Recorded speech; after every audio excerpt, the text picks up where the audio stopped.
शांति। मुरलियों पर चर्चा करेंगे। प्रश्न है सभी से।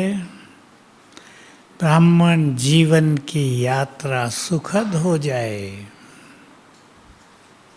क्या अभ्यास करें? आज की मुरली से ही है। रोज जिस बात पे बाबा बहुत जोर दे रहे हैं, कौन सी है वो? आत्माभिमानी बनो। योग तो उसके साथ में है, यह आ ही जाता है।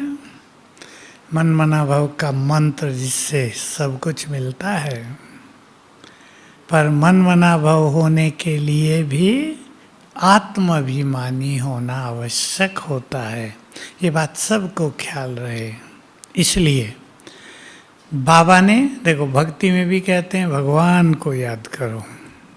वहाँ तो आप जानते हैं ना उसका पता न रूप का पता, लेकिन बाबा ने कहा अपने को आत्मा समझो। ये बहुत बड़ी चीज और सबसे सरल और छोटी। हम सब जानते हैं हम आत्माएं हैं। आज हम चर्चा कर लेते हैं आत्माभिमानी स्थिति क्या है, क्या क्या होगा इससे। क्योंकि योगयुक्त होने से हमारे जन्म जन्म के विकर्म विनाश होंगे, हम सब जानते हैं। लेकिन विकर्म विनाश करने के साथ बाबा दो चीज जो व्यक्त मूल्यों में बहुत बोली है, संपन्न बनो और संपूर्ण बनो। तो योग युक्त होने से धारणा करने में बल मिलेगा।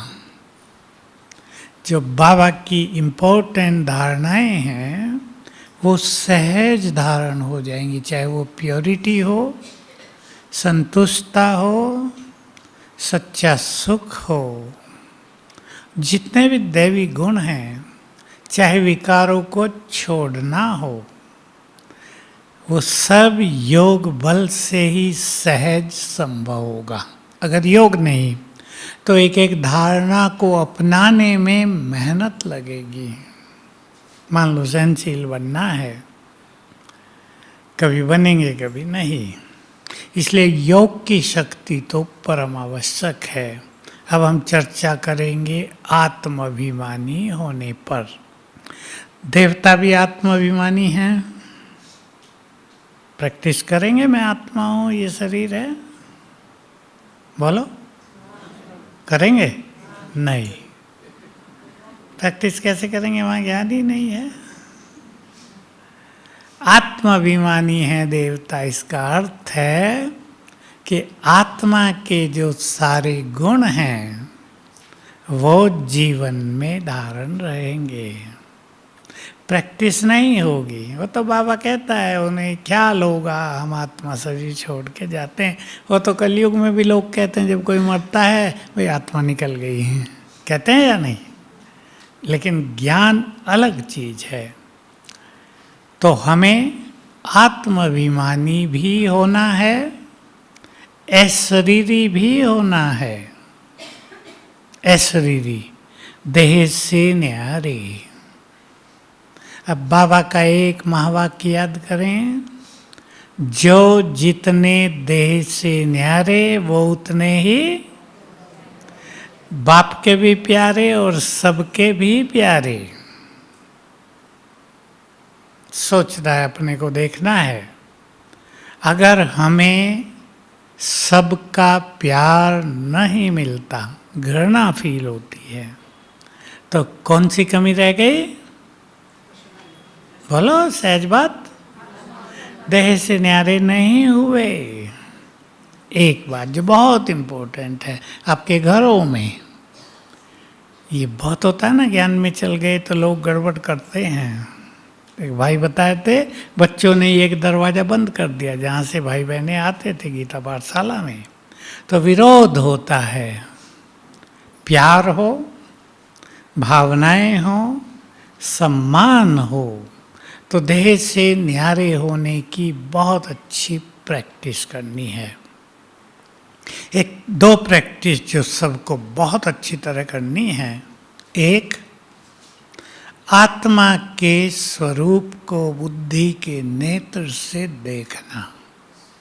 बहुत सूक्ष्म है, आत्मा दिखाई नहीं देती, लेकिन बुद्धि के नेत्र से उसके स्वरूप को देखना भ्रकुटियों के बीच में। इससे मन बहुत जल्दी एकाग्र होगा। जो मन भटकता है बहुतों का, और आजकल की सबसे बड़ी शिकायत यही है कि मन भटकता है। दुनिया वालों की बहुत है और योग करने वालों की भी बहुत है। ज़्यादा संकल्प चलते हैं, सब संकल्प समा जाएंगे आत्मिक स्वरूप को देखने से। तो बहुत अच्छी प्रैक्टिस करनी है, थोड़ा थोड़ा। जिसको इसमें कठिनाई है वो 10 सेकंड से शुरू करें। 10 सेकंड आत्मा के स्वरूप को देखें, बिंदु, और बिंदु से चारों ओर पावरफुल एनर्जी फैल रही है। पवित्रता, शांति, शक्तियाँ, आठों शक्तियाँ, पावरफुल एनर्जी फैल रही है। चिंतन के साथ अभ्यास करने में सभी को ये ध्यान रखना है कि जब हम स्वरूप को देखते हैं तो साथ में सुंदर चिंतन भी हो मन में, नहीं तो मन भटक जाएगा। फिर बुद्धि से देखना, जिसको विजुअलाइजेशन कहते हैं, वो बहुत कठिन लगेगा। दूसरा अभ्यास करना है बिल्कुल निराकार स्थिति का, और इसके अभ्यास के लिए बहुत अच्छी एक प्रैक्टिस है। ये दोनों प्रैक्टिस सेवाधारी बहुत बैठे हैं, यहाँ करेंगे आप। और वो प्रैक्टिस है कुछ क्षणों के लिए फील करना, ये शरीर जैसे है ही नहीं, लोप हुआ और बच गई मैं निराकार आत्मा, और मेरे चारों ओर बहुत पावरफुल आभा मंडल है। आत्मा के चारों ओर भी देख सकते हैं, शरीर के चारों ओर भी। 10 सेकंड से शुरू करेंगे, बढ़ाएंगे 20, 25, 30, 1 मिनट। 1 मिनट जब होने लगे तो एकाग्रता बहुत अच्छी हो जाएगी। तो ये 2 प्रैक्टिस करेंगे, और पहला फायदा होगा एकाग्र होना, जो बहुत बड़ी प्राप्ति है। उससे जीवन की यात्रा सुख भरी हो जाएगी, विघ्न भी नहीं आएंगे, क्योंकि आत्मिक स्वरूप की शक्ति विघ्नों को दूर से ही नष्ट कर देती है। कभी बाबा ने कहा कि अशरीरीपन का अभ्यास ऐसा है जैसे शक्ति का इंजेक्शन लगा देना। तब बाबा ने बहुत प्रैक्टिस कराई थी यहीं इसी हॉल में। तो हर घंटे में 1 बार प्रैक्टिस करो तो बहुत शक्तिशाली बन जाएंगे। लगता रहेगा शक्तियों का इंजेक्शन लग गया है, बहुत अच्छे अनुभव होंगे। अब आत्मा के सारे गुण। पहला आत्मा का गुण कौन सा है? ज्ञान स्वरूप। शब्द बहुत बड़ा है। पहला इसका अर्थ लेंगे, जैसे जैसे हम आत्मा होने का अभ्यास करेंगे तो हमारी बुद्धि रिफाइन होती जाएगी और उसमें ज्ञान पूरा धारण होता जाएगा। बहुत अच्छी बात है और गहरी भी है, मोटी नहीं, क्योंकि ज्ञान हम रोज सुन रहे हैं। उसकी धारणा हमें होगी जब हमारी बुद्धि, क्या नाम देते हैं बाबा बुद्धि को? कौन सी बुद्धि? पारस बुद्धि बनेगी, गोल्डन बुद्धि बनेगी, ईश्वरीय बुद्धि बनेगी। तब बुद्धि में ज्ञान धारण होता रहेगा, ज्ञान की भी चमक आती रहेगी जीवन में। बहुत बड़ा ज्ञान मिला है ना हमें, मिला है या नहीं? या सोचते हैं रोज बाबा वही तो कह रहे तुम देवता थे, ये थे, वो थे। देखो आज बाबा ने कितनी सुंदर बात कही थी, याद करना उसे। बाप इतनी दूर से आया है, बोलो आगे, तो बच्चों के लिए सौगात तो लाएगा ना। सारे बाप माँ बैठे हैं, सबको पता है ना, कहीं जाते हैं तो कुछ तो लेके जाते हैं ना। कौन सी सौगात लाया है? धीरे से बोल रहे, पतंग जैसे। कितनी बड़ी सौगात, भगवान भी आएगा जो हाईएस्ट है, वो छोटी मोटी सौगात थोड़ा लगा के एक पर्स दे देगा ला के। स्वर्ग ले आया है हम सब के लिए, तो बहुत बड़ी चीज बाबा हमारे लिए लेकर आए। मुझे एक बात और बहुत प्यारी लगी, कल थी या परसों थी, बाबा यहाँ आकर बैठता है तो बच्चों को बहुत प्यार की नज़र से देखता है, ये मेरे बच्चे हैं। माँ बाप को सबको अनुभव है आपका, आपको अपने बच्चों को कैसी नज़र से देखते हैं? एक माँ के लिए उसके बच्चे ही उसका संसार होता है ना। अगर एक ही बच्चा है तो वही उसका जीवन है। तो बाबा की मुझे बहुत प्रिय बात लगी। मैं भाई यहाँ बैठकर बच्चों को देखता हूँ, निराकारी दुनिया से आता हूँ और यहाँ बैठकर जब तुम बच्चों को देखता हूँ बहुत प्यार से देखता हूँ, है ना अच्छी बात। बाबा हमें प्यार से देखते हैं तो हम भी बाबा को बहुत प्यार से देखेंगे तो ज्ञान बढ़ता जाएगा। ज्ञान बहुत बड़ी चीज मिली है हमें। बाबा एक बात मुरलियों में और कहते हैं, बहुत प्रैक्टिकल है। स्टूडेंट्स, आपके घरों के बच्चे अगर इंजीनियरिंग कॉलेज में पढ़ने चले गए तो पहले ही साल से क्या नशा चढ़ जाएगा? इंजीनियर बनूंगा। अगर मेडिकल कॉलेज में दाखिला मिल गया 2 साल के बाद तो नाम से पहले डॉक्टर लिखने लगते हैं, नशा चढ़ता है, डॉक्टर बनूंगा। अगर किसी ने आईएएस कर लिया तो और ज़्यादा नशा, अब तो डीएम बनने वाला हूँ मैं। तो तुम्हें भी क्या तुम्हारी पढ़ाई से प्राप्त होने वाली डिग्रियों का नशा है? बहुत ऊंची पढ़ाई, ऊंचा स्टेटस। भारत में आईएएस, आईपीएस, आईएफएस कई हैं वो जो सबसे बड़ी मानी जाती हैं, और हमारी उससे भी बड़ी विश्व पर राज करने की ट्रेनिंग। बाबा ने कभी कहा है, राजयोग माना विश्व पर राज करने की ट्रेनिंग दे रहा है बाबा हम सबको। तो हम सभी ज्ञान के महत्व को भी समझें, ज्ञान के नशे में भी रहना सीख लें। फिर कह रहा हूँ, बहुत बड़ा ज्ञान मिला है भारतीय दर्शनों में। आत्मज्ञान की लंबी चौड़ी चर्चाएं हैं, उपनिषदों में भी हैं, फिर भी लोगों को क्लियर नहीं मैं कौन हूँ। पूछते रहते हैं आखिर मैं हूँ कौन, क्योंकि किसी को भी परम धाम का ज्ञान नहीं है कहीं भी।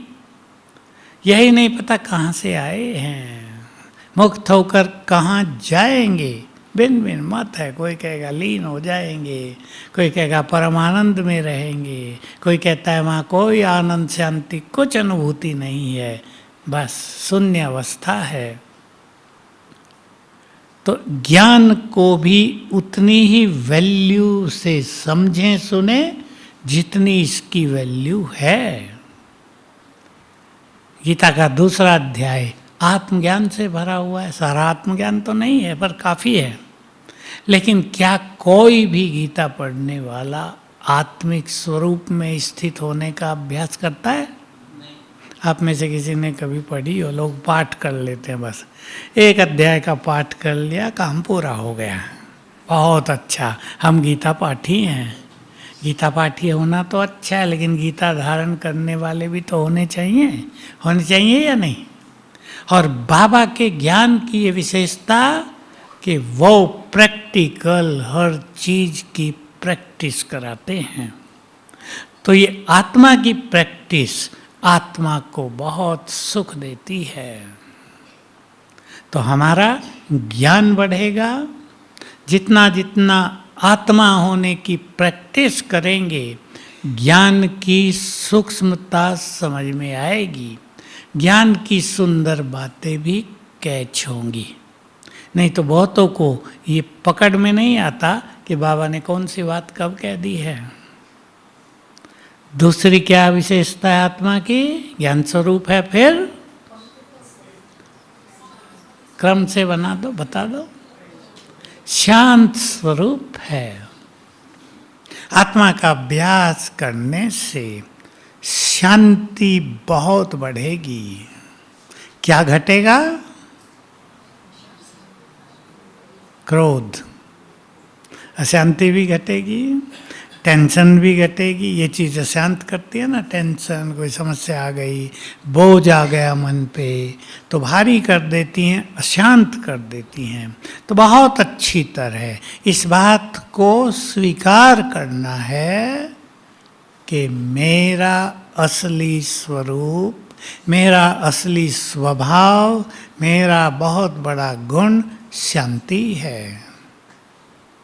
जितना इसको चिंतन में लाएंगे, ये स्वरूप मेरा है, शांति, शांति बढ़ती जाएगी। 3 अभ्यास बाबा सिखाते थे इसमें। एक, मैं आत्मा शांत। दूसरा, मेरा घर क्या है? शांति धाम। लेकिन इसको केवल याद करने से काम नहीं चलेगा। कुछ देर घर में जाकर बैठ जाएं तो अनुभव होगा, शांति धाम की सारी शांति मुझ में समाने लगी। जैसे हम गर्मी से और एसी रूम में जाके बैठ जाएं तो 5 मिनट में क्या होगा? वहाँ जो ठंड है वो सारे शरीर में समाने लगेगी, ठंडा हो जाएगा। ऐसे ही शांति धाम में थोड़ी देर भी बैठेंगे तो गहरी शांति का अनुभव होगा। और सबसे गहरी शांति होती है, जिसे इंग्लिश में दूसरा शब्द दिया है, साइलेंस। एक है पीस, दूसरा साइलेंस। परम धाम में बैठने से मन संकल्पों से भी शांत होगा ना, उसको कहते हैं साइलेंस। उससे बढ़ेगी साइलेंस पावर। तो एक गहरी शांति अंदर में समाने लगेगी। और इसका एक बहुत बड़ा लाभ होगा, जो हमने क्रोध की बात की और बाबा की क्रोध पे मुरली चल चुकी हैं, 2 संडे को भी चली थी और शायद अगले दिन या तीसरे दिन साकार मुरली में भी आया। बहुत कईयों के अंदर क्रोध 1000 साल का है और वो बाहरी स्वरूप से नहीं है। वो तो है, बाहर तो होगा ही, लेकिन अंदर गहराई तक समाया हुआ है। परम धाम में बैठने से शांति गहराई तक समा जाएगी और क्रोध की अग्नि बुझ जाएगी। इसलिए क्रोध को जीतना है। संडे की मुरली में बता, शिवरात्रि की थी, गिफ्ट मांगी बाबा ने, क्रोध की गिफ्ट दे दो। कभी तो बाबा ऐसा भी कहते थे, कई बच्चों का क्रोध का धुआं मेरे तक भी सुनाई देता है, दिखाई देता है। कभी किसी को ज़्यादा आ जाता है ना, तो हिंदी में कहावत है, आपा खो बैठे। मतलब न जाने क्या हो गया, कांपने लगे हाथ भी, शरीर भी, ब्रेन ने काम करना छोड़ दिया, कुछ का कुछ बोलने लगे। ये सब शांत होगा। और तीसरा, शांति के सागर की संतान है। ये स्मृति भी चित्त को शांत करेगी और उससे शांति की किरणें लेने से हमारी ये शांति और बढ़ जाएगी। अभी शांति के लिए ही तीसरी क्वालिटी हम ले रहे हैं तो और, पर मैं ले रहा हूँ शक्ति स्वरूप है आत्मा। अगर हम शरीरीपन का अभ्यास करेंगे तो हमारी शक्तियाँ बढ़ेंगी। शक्तियाँ बढ़ने से भिन्न भिन्न परिस्थितियों में हम शांत रह सकेंगे। वैसे तो मनुष्य शांत रह जाता है, अकेला है, लेकिन भिन्न भिन्न परिस्थिति आ गई जो आजकल बहुत आई हुई है संसार में। नहीं तो बीमारी आ जाती है, कोई चलते चलते किसी का एक्सीडेंट हो जाता है। कुछ चीज़ें तो ऐसी सुनाई देती हैं कि संपूर्ण सुख शांति, प्यार भरा परिवार, और चलते चलते ये हो गया। तो ऐसे में मैं आत्मा शक्ति शक्ति स्वरूप हूँ। शक्ति बढ़ेंगे और भिन्न भिन्न परिस्थितियों में, समस्याओं में शांति को कायम रखना सरल हो जाएगा। इसका ही दूसरा स्वरूप अव्यक्त बाबा ने हम सबको टाइटल दिया, कौन हो तुम? मास्टर सर्वशक्तिवान। और ये बहुत सुंदर टाइटल है। देखो बाबा कैसे सरल शब्दों में कहते हैं कि किसी को टाइटल मिलता है, मिलिट्री वालों को भी होता है ना, मेजर के अपने, कर्नल के अपने, सिपाही के अपने, सूबेदार के अपने। तो वो टाइटल वो जो होते हैं वो फीता सा यहाँ लगा के रखते हैं, कोई यहाँ लगा के रखते हैं, स्टार कंधों के इधर। तुम्हें भगवान ने टाइटल दिया, कौन सा? मैं मास्टर सर्वशक्तिवान हूँ, इससे क्यों भूलते हो? बहुत बड़ी चीज है, इसमें जादू है। तो हमें अपनी शक्तियों को भी बहुत बढ़ा देना है, और शक्तियाँ और तरीकों से बढ़ती हैं। मैं एक दो तरीके की चर्चा करता हूँ। मन में जितने कम संकल्प होंगे उतना ही मन शक्तिशाली होगा, क्योंकि शक्तियों का वास मन में है। बुद्धि में रहता है विवेक, विजडम, ज्ञान, और शक्तियों का वास है, क्या बताया? मन। तो मन में जितने कम संकल्प, मन उतना ही शक्तिशाली। दूसरा, मन में जितने पावरफुल संकल्प, मन उतना ही पावरफुल। याद रखेंगे बाबा का महावाक्य, बहुत सिंपल, राज भरा, जैसी स्मृति वैसी स्थिति। हमें अपनी स्थिति को श्रेष्ठ बनाना है, तो स्मृतियों को श्रेष्ठ बना देना है। नहीं तो कई लोग क्या होते हैं, योग भी करते रहते हैं और भी सेवा भी करते रहेंगे, क्लास भी रोज करेंगे, पर स्थिति कम बनती है। योग अभ्यास एक चीज, लेकिन स्थिति बनना, अचल अडोल हो जाना, एक रस हो जाना, प्रेम स्वरूप हो जाना। जो गीत बजा उसमें एक बहुत अच्छा शब्द था, सबके लिए सद्भावनाएं आ जाएं मन में। बहुत सुंदर स्थिति है ये। घृणा भाव, तेरे मेरे का भाव, ओवर थिंकिंग का की एक नेचर, भिन्न भिन्न संस्कार जो आत्मा को दुखी करते हैं, उसको बदलकर सद्भावनाएं आ जाएं, तो समझ लो हमने बहुत बड़ी प्राप्ति कर ली है। अगर मन में सद्भावना नहीं आई, मैं बहुत रह गया, तो हमारी प्राप्तियों में बहुत कमी है। तो हमें शक्तिशाली बनना है। देखो शक्तिशाली संकल्प कैसे होते हैं? मैं विजयी रतन हूँ, कल्प कल्प इस माया को मैंने जीता है, फिर मेरी जीत होगी। शक्तिशाली संकल्प हो गया ना। और कोई कहते हैं माया तो बहुत प्रबल है, बाबा भी कह देते हैं इसको जीतना बहुत मुश्किल है।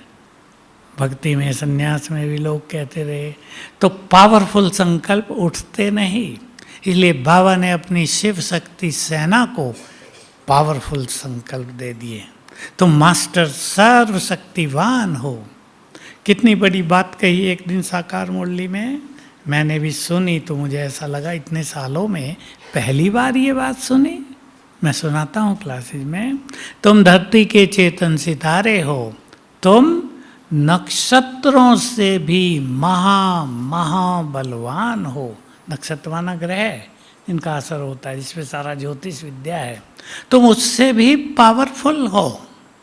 कभी कभी आपने देखा होगा, जो सुनते हैं भविष्यवाणियाँ ज्योतिषियों की, ज्योतिषी एक बात कह रहे, सारे मिलके कह रहे फलाना ग्रह यहाँ है, फलाना यहाँ है, फलाना यहाँ है, ये होगा ही, वो नहीं होता। कितनी बार होता है, जो कहते हैं वो नहीं होता। बड़े बड़े भविष्यवक्ता बोलते हैं कुछ नहीं होता। कारण, चलो अपने स्वमान में जरा। कारण, कुछ पवित्र महान आत्माओं के वाइब्रेशंस ग्रहों को बदल देते हैं। ग्रहों की स्थिति बदल देती हैं। ये है हमारा बहुत बड़ा स्वमान। ठीक है, समझ में आती है ना ये बात? इसलिए जितने पावरफुल वाइब्रेशंस हमारे होंगे, ग्रह हमारे गुड फ्रेंड रहेंगे, हमें कष्ट नहीं देंगे। इसलिए रोज मैं आत्मा परम पवित्र हूँ, प्रकृति की मालिक हूँ। प्रकृति में है ना ग्रह, और इन सब को भी वाइब्रेशंस दिया करो। ऊपर जा रहे हैं हमारे वाइब्रेशंस, पूरा आकाश मंडल भर गया है, सारे ग्रह, स्टार्स, सूरज, चांद सब इन्हें ग्रहण कर रहे हैं। तो ये हमारे गुड फ्रेंड बन जाएंगे, कोई कष्ट उनकी ओर से हमें नहीं होगा। और अगर उनके कुछ बैड वाइब्रेशंस आते भी हैं तो क्या होगा? हमारे पावरफुल वाइब्रेशंस उनको इधर उधर कर देंगे, हमको टच ही नहीं करेंगे। तो मैं आत्मा शक्ति स्वरूप हूँ। बहुत अच्छा अभ्यास करना, इसे स्वीकार करना है। मैं बहुत शक्तिशाली हूँ, सिंपल भाषा, मैं बहुत शक्तिशाली हूँ, शिव की शक्ति हूँ। बाबा ने बहुत टाइटल दिया ना। मैं माताओं को देखता हूँ, माताओं की महिमा में कुछ कहना चाहता हूँ, मुझे बड़ा अच्छा लगता है। परसों मेरी आँख रात को 1 बजे खुली। मेरे बाहर छत की तरफ, थोड़ी छत है एक छोटी सी, मैं बाहर निकला, बहुत ठंडी सुंदर वातावरण था बाहर का। देखा तो 4 माताएं छत पर घूम रही हैं साइलेंस में योग करते हुए।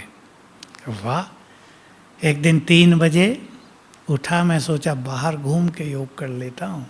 उठा तो देखा माताएं तो तैयार होके नहा धो के योग में जा रही हैं। भाई बोलो भाई माताओं को आगे रखते हैं। तो मुझे हुआ कि भगवान मात्र शक्ति को प्यार क्यों करता है। लोग उनके छोटे मोटे अवगुण को देख लेते हैं ना, लेकिन गुण ज़्यादा हैं, अवगुण बहुत कम है, लगन ज़्यादा होती है। तो मैं आत्मा बहुत सुखी हूँ, सुख स्वरूप हूँ। चौथी क्वालिटी, चौथी हुई तीसरी, चौथी, मैं आत्मा सुख स्वरूप हूँ। इसको सिंपल भाषा में, मैं आत्मा बहुत सुखी हूँ। बाबा को पाकर मैं आत्मा बहुत सुखी हूँ। बाबा से मुझे बहुत सुख मिला है। सुखी रहना तो मेरी मूल नेचर है। कोई बात मुझे दुखी नहीं कर सकती।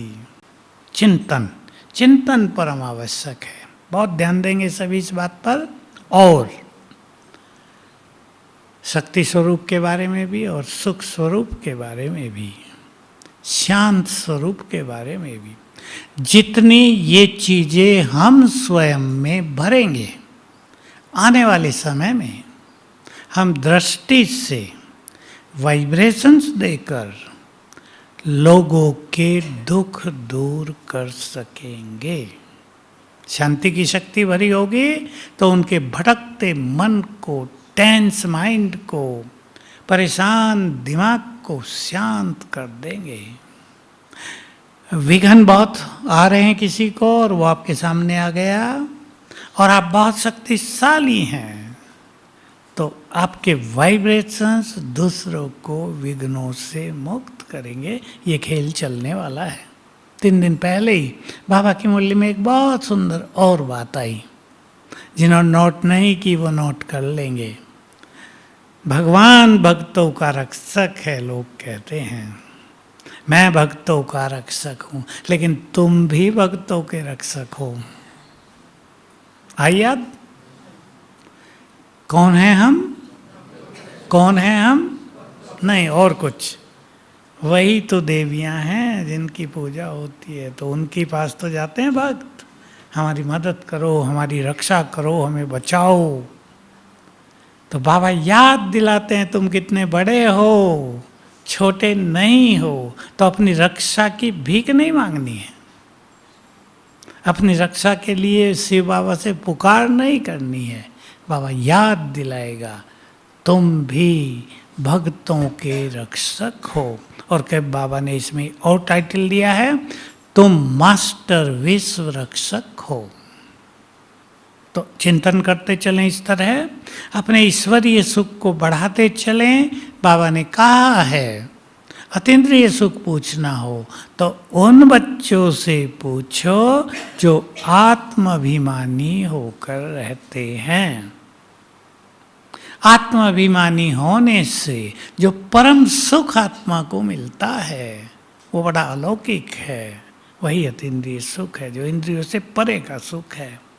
तो हम बहुत अच्छी प्रैक्टिस करते चलें, क्योंकि आने वाले समय में हमें आत्माओं के दुख भी दूर करने हैं, उनके विघ्नों को मिटाना होगा, उनको शांति भी देनी होगी और आगे चलें।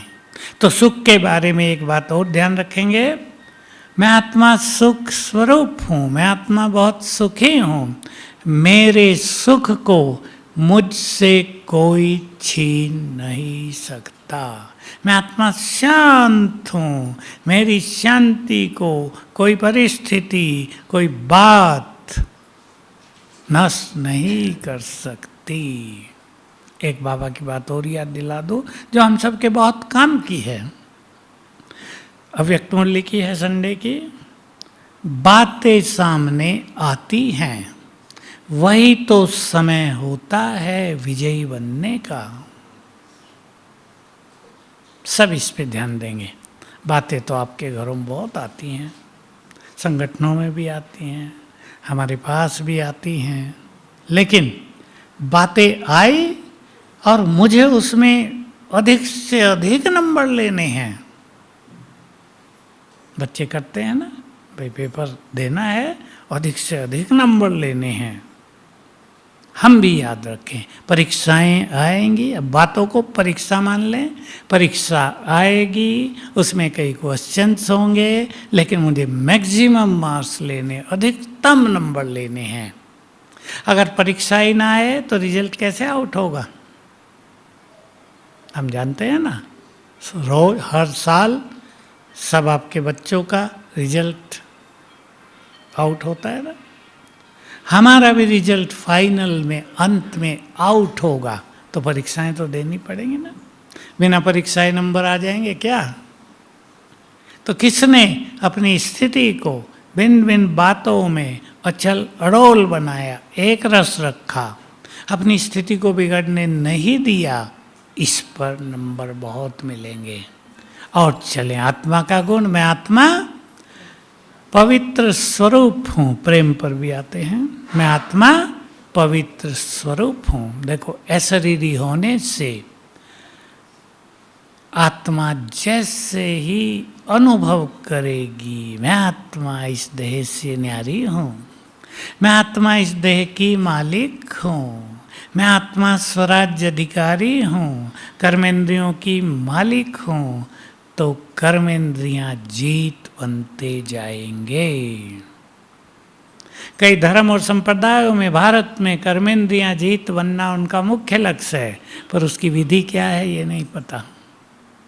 बाबा ने बता दिया, देह से न्यारे हो जाओ, कर्मेंद्रियां देह में हैं, तो वहाँ पे शीतल शांत होंगी। और राज्य अकल की मुरली में था, जब तक तुम कर्मेंद्रिय जीत नहीं बने, कर्मातीत नहीं बन सकोगे। ठीक है, कर्मेंद्रिय जीत के लिए बाबा दूसरी बात भी कहते हैं, जब तुम कर्मेंद्रिय जीत बन जाओ तो समझ लो तुम कौन सी स्थिति तक पहुंच गए? सतो। सतो तक पहुंचने के बाद सतो प्रधान बनना इजी हो जाता है। जैसे आपने कोई मकान बनाया हो और सब कुछ तैयार हो गया, अब रंग करना केवल लास्ट में अंदर, तो इजी होगा ना, सब तैयार है भाई, कॉन्ट्रैक्ट दिया, रंग हो गया। तो कर्मेंद्रियां जीत बनेंगे, परम पवित्र आत्मा हूँ मैं। एक अभ्यास और सभी करेंगे, मैं आत्मा परम पवित्र हूँ। ध्यान से सुनेंगे और सब करेंगे। मधुबन में आप हैं, बहुत इजीली होगा। आत्मा को देखें मस्तक के मध्य में, मैं आत्मा, अभी कर लो मेरे साथ साथ, मैं आत्मा परम पवित्र हूँ। अब मुझसे पवित्रता की गोल्डन किरणें निकल के पूरे शरीर में फैलने लगी। करो, अनुभव करो, अनुभव। और संकल्प करो कर्मेंद्रियों को शीतल कर रही हैं। इससे प्योरिटी के मार्ग में आने वाली सभी बाधाएं समाप्त हो जाएंगी। सब करें, क्योंकि पवित्रता हम सब का विषय है। पवित्रता में फेल होकर ही लोग बाबा को छोड़ते हैं। कितने छोड़ कर गए? जितने अब हैं, अगर 15 लाख हैं तो 20 लाख छोड़ के चले गए हैं पवित्रता को कठिन देखकर। लेकिन अगर अभ्यास करेंगे अशरीरी होने का तो पवित्रता सरल होती जाएगी। तो बहुत अच्छा अभ्यास करेंगे। और मैं एक छोटी सी विधि जो हम बहुतों से कराते हैं, पानी को इस संकल्प से चार्ज करके पिएं, मैं परम पवित्र आत्मा हूँ, 5-7 बार उठते ही और सोने से पहले अवश्य, और दिन में भी 4-5 बार मैं पवित्रता का फरिश्ता हूँ दृष्टि देकर, ये संकल्प करके फिर पानी पिएंगे तो कर्मेंद्रियों को शीतल होने में बहुत बल मिलेगा। क्योंकि हमें देह को भी पावन करना है। बाबा की प्योरिटी की बात थी ना, तुम्हारी प्योरिटी ऐसी वंडरफुल है कि डबल पवित्र हो जाते हो तुम। तो उसकी अनुभूति यहीं कर लेनी है कि शरीर है तो अपवित्र, लेकिन इसमें कोई अपवित्रता के अंश नहीं रहे। उसको कहते हैं फरिश्ता स्वरूप। तो मैं पवित्रता का फरिश्ता हूँ, ये बहुत अच्छा अभ्यास करेंगे, प्योरिटी बढ़ती जाएगी। और प्योरिटी बढ़ने से ये जीवन की यात्रा बहुत सुखद हो जाती है। जो बाबा की बात थी जिससे हमने शुरू किया, मैं आत्मा, अगला गुण प्रेम स्वरूप हूँ। तीसरा ही है शायद ये, मैं आत्मा प्रेम स्वरूप हूँ। अर्थात हमारा मन सभी आत्माओं के लिए प्रेम से भरपूर हो जाए, सभी जीव प्राणियों के लिए प्रेम से भरपूर हो जाए। हम चेक कर लें हमारे मन में घृणा का भाव, ईर्ष्या का भाव और कोई निगेटिव भाव प्रेम के अलावा स्वार्थ का भाव तो नहीं रह गया है। प्यार अलग चीज़ है, वासनाएं अलग चीज़ हैं। लोगों ने एक कर दिया दोनों को, इसलिए सच्चा प्यार संसार से लोप होता जा रहा है, रहा ही नहीं, लगभग बहुत कम रह गया। जो आत्माएं ऊपर से उतर रही हैं उनमें ये भाव हैं, बाकी जो पुराने हो गए सबके ये भाव समाप्त हो गए। घृणा भाव में बदल गया, ईर्ष्या भाव में बदल गया। तो स्वीकार कराएंगे स्वयं को, मैं आत्मा प्रेम से भरपूर हूँ।